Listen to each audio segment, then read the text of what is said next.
Atceries, ja esi pārdevis nekustamo īpašumu, tad ienākums ir jānodeklarē, pat ja tas ir neapliekams.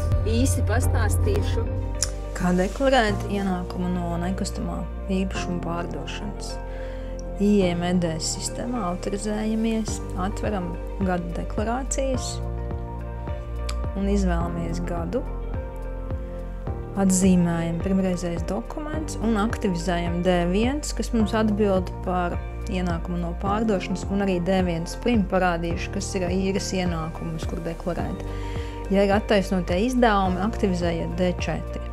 Tātad D1 pielikums, norādam, kas mums bija pircējs, izvēlamies citi ar nodokli neapliekami ienākumi, 22. kods, pieņemam, ka summa bija 100 000.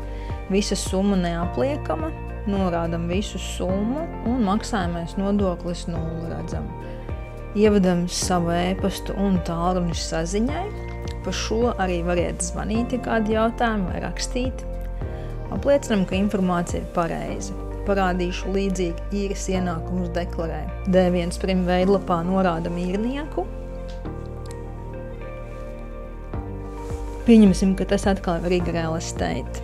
Izvēlamies kodu 6, ienākumu no nekustamā īpašuma izīrēšanas, un pieņemsim, ka mēnesī bija 1000 eiro īre, kas ir 12 000 ieņēmumi gadā. Automātiski programma parēķina 10% nodokli, un redzam, ka 1200 eiro būs jāsamaksā. Pārbaudam un saglabājam. Un iesniedzam